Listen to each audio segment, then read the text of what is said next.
All right. Good evening, everyone.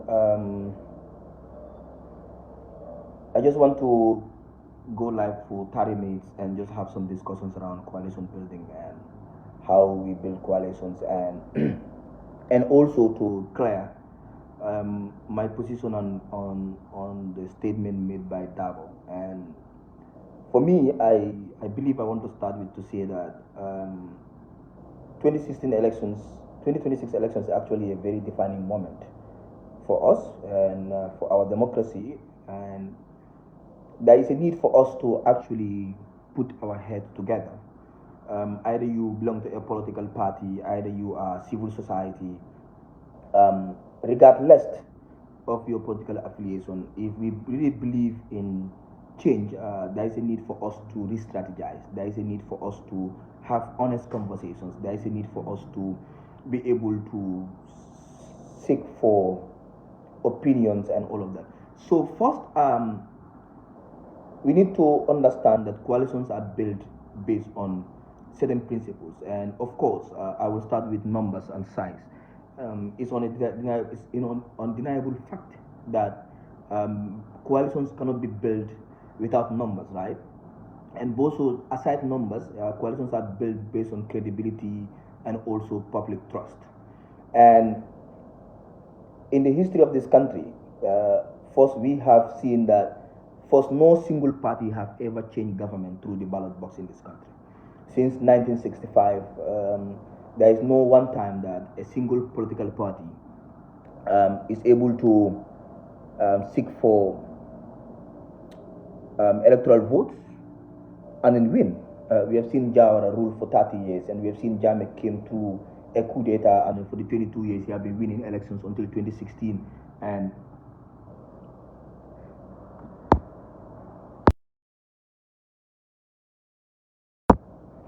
have been, we have seen how the only time Gambians went to the polls and then changed government is in 2016, and then we form a coalition.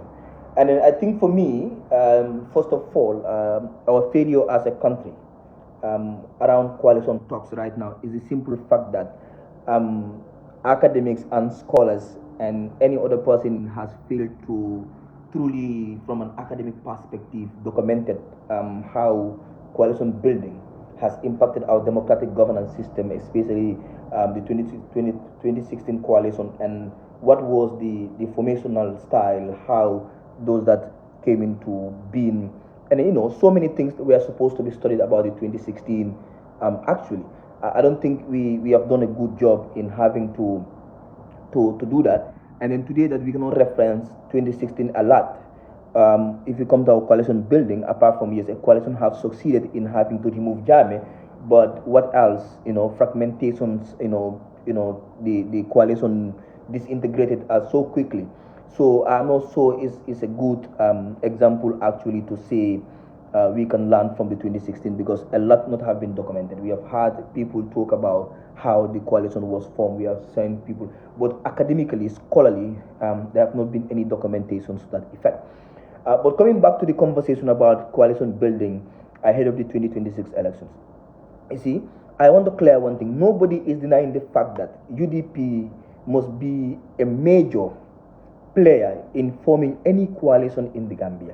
That is an undeniable fact. Nobody is denying that part of the conversation, that any coalition without UDP, or UDP not being a major stakeholder in that coalition is not going to succeed. Because of course we must acknowledge that numbers matters in politics, right? Numbers matters in elections. And as we speak, UDP remains the biggest political party, and they have the numbers. They have 20% above. So obviously they will play a major role. So a 1%, 2% political party or movement probably cannot decide whether they want to go into a coalition with UDP or not. I think UDP is actually a deciding factor for any coalition building, and we must acknowledge that. We must agree to that, right? However, there are also principles in how we build coalitions, right? One of them is coalitions are not built based on um, um, egocentralism or the fact that pride and emotions have to supersede the general interest. When we said we need to build coalitions in 2016, we went to build a coalition, and a UDP emerged as the leading factor of the coalition. Like Barrow was UDP, and UDP win the coalition. And in the conversation, actually, around who leads at that time was not to say that if a UDP candidate win, I am not gonna be part of that coalition, or UDP saying that look, we are ready for coalition talks, but what we cannot negotiate is who the flag bearership is, right? And then we went to a coalition, and that coalition got succeeded. And now, ahead of the 2026 election, I understand that every party must take a position. The position is that this is what I'm bringing to the negotiation table. So you see, negotiations is a bit tricky, right? And then as somebody that is exposed to a little bit of theory of negotiation, what I understand with negotiation is, okay, everybody will have a position. Everybody that is going to that negotiation table, every party going to that negotiation table is going with the mindset that my party leader is gonna be selected or is gonna be elected as the flag bearer, right? But what is not a negotiation is saying that it must be my flag bearer. Everybody is going there with that mindset that, okay, I belong to Saibo's People's Party. If I'm going to go to a coalition, already my party choose me as a flag bearer, I am going to be their flag bearer to that convention. But it's problematic to have an honest conversation. It's actually very problematic if we believe that we need to go to coalition talks, but what is not available in that coalition talks is a convention. Meaning that is not a coalition talk. That is actually an endorsement, a call for endorsement for one party. Because if you tell me let's go to a coalition, right? You have your 24.5%, right? I have my 1% or 2%, but you still have that mindset that we need to go into a coalition. Now, when what we go to the coalition, the mode of selecting a flag bearer in that coalition will still have a greater impact on being a major party. But now, the fact that our negotiation is as simple as a UDP is going to a coalition, but there is no negotiation for flag bearership, then there is no word going for a coalition talk. Because coalition talk, in the first place, we are going there to negotiate who leads. And then for me, I'm not a fan. I think political scientists need to actually study the whole definition of who a winnable candidate is, right? So I've seen a couple of claims that one is a winnable candidate and another person is not a winnable candidate. Saibo is a winnable candidate, and or Imran is not a winnable candidate, right? So I don't know what the definition of a winnable candidate is gonna look like for us in 2026. But certainly, right? What is certain for us is the simple fact that we need to put our egos aside, and we need to put our political differences aside, and all what we need to align is our political ideological standpoint. And when I said ideological standpoint, I think one of the most difficult things to build coalitions in Africa is simply because how do we reconcile our differences, right? Our differences in ideology, our differences in thinking, our differences in all of that. But that aside, the coalition needs to define what do we want to do in 2026. How do we want to approach the December 5th elections? And we go ahead and do that, right? And then for me, why I also wrote what I've written down is simply because, look, I am not saying Darboe should not lead the coalition. I'm not saying that. Look, I have to acknowledge that if there are any coalition talks, UDP must take a lead. And if I say take a lead, not necessarily producing a flag bearer, but look, UDP is the major political party, consistently have not dropped beyond a 20%, if I'm right, ever elections before. So no other party have matched a UDP. But now the question also is, even with that consistent percentage, will UDP single-handedly win elections? It's possible, but it has never happened. So like I always say that as a political scientist, the only time we test ballot box in this country is 2016 through coalition, and until otherwise, I think I've one time written about this, right? I wrote this at some time, that until things change, I am more confident with the coalition government to change to a coalition alliance to change a government, because that's the only time we are able to change a government, right? So that's the whole conversation. But if political parties, and this is not just about UDP, probably people saw me wrote about UDP and all of that, but this is actually not just about UDP, right? So other parties that are also saying that they are ready for coalition talks, but however, Darboe will not lead them, for example, right? They are not ready for coalition talks. I think for me, my whole idea is the conversation about leadership, about who leads, about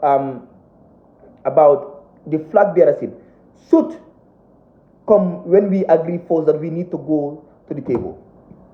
There is a need for coalition, right? There is a need for coalition, and then there is that need for us to be able to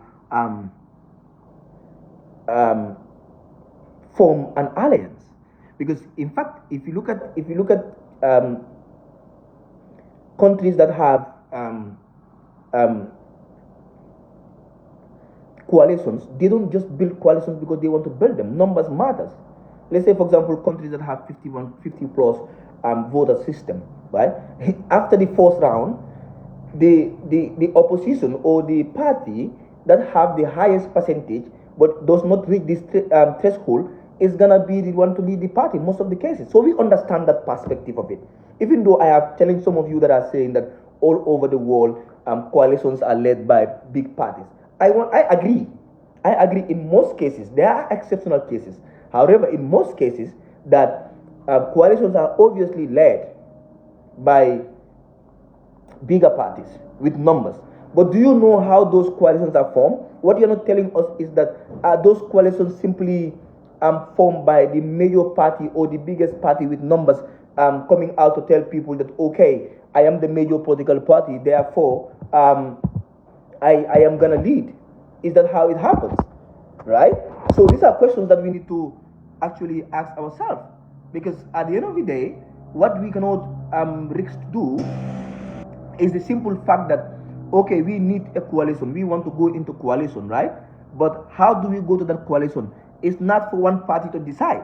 It's not for one party to say whether we're going to negotiate A, B, or C. And this has been my point. And then this is the most genuine point that we need to put on the plate, that, okay, we're not saying that the 1% parties are going to lead.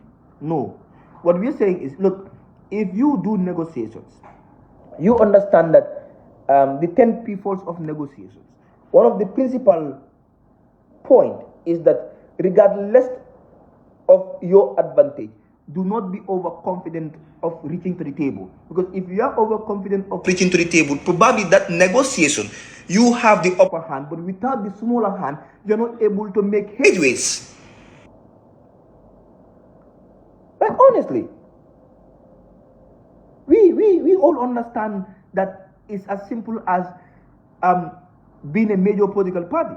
But a major political party also, you also need to put in place that, look, I am a major political party. I have the numbers. But these numbers have not given me votes enough to win elections. And that's why coalition conversations are important. Because those 1% and those 2% are actually very, very important. And they will have an impact on what the election looks like. So this is my point.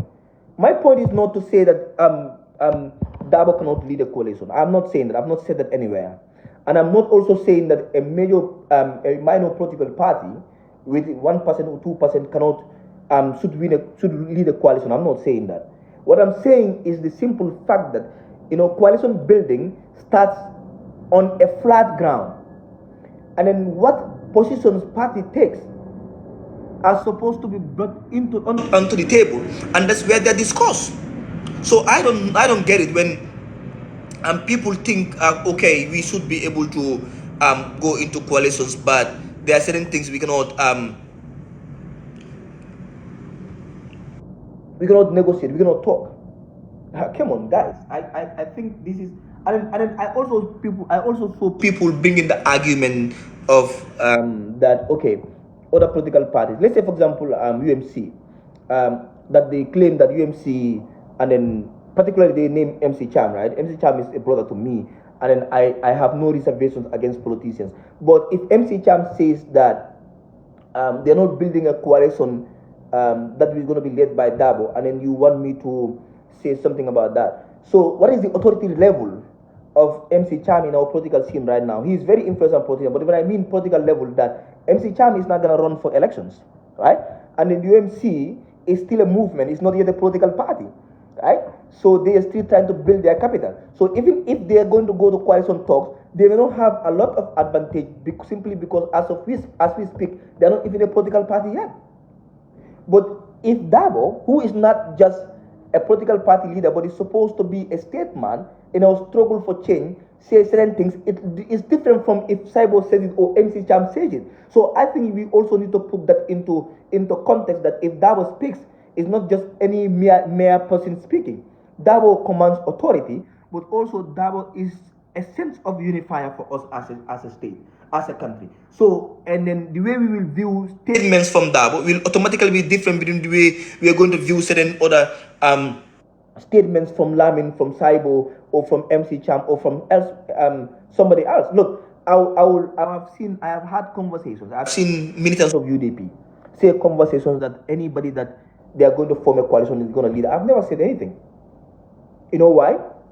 Because you see, there is a sense of power in people purchasing and controlling certain level of authority, right? For me, even if Darboe was not contesting in the 2026 elections, even if it was not Darboe that was UDP's flag bearer, Darboe was supposed to be one person that was supposed to lead the coalition. He was supposed to be that one unifier that is able to lead a proper and build a coalition for us.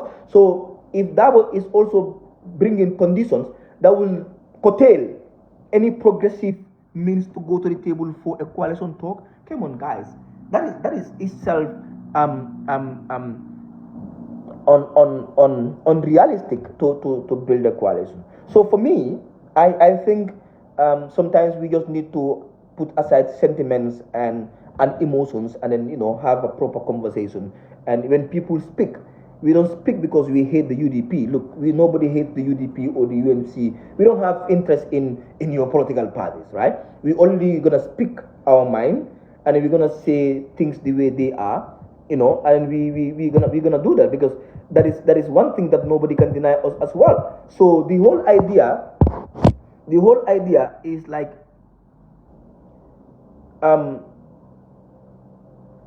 the concept again is not denying UDP a lead,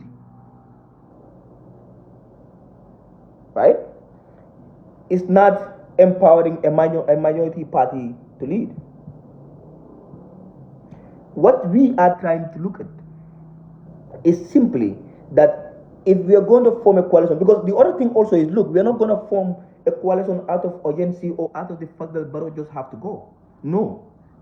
2016 have taught us that we have just wanted somebody to leave, and then nothing have changed. So we're going to form a coalition based on certain level of principles, convictions, belief, and political realities. And the political reality is, opposition parties must get serious in forming a coalition. You know why? You see, we always underestimate the power of a coalition. But even the president, the incumbent, right? The incumbent that have all the state resources to his disposal, is still building a coalition. A coalition with parties that have more numbers than 75% to 80% of our opposition parties right now. Now, apart from UDP, which political party, apart from UDP and GDC, which political party is outside of the MPP-led coalition that have more than 10%? Which one? Right? So the whole idea is, I think the honest truth is, the whole idea of denial and rejection is not gonna help us. We have less than 8 months to elections, and it is high time oppositions puts aside their egos and then let's come together and have an honest conversation about a coalition. If an MPP-led coalition can be formidable and can be confident that they can win elections in December 5th, why not the opposition? You should be able to come together. I'm not an opposition. Why am I saying we should be able to go together?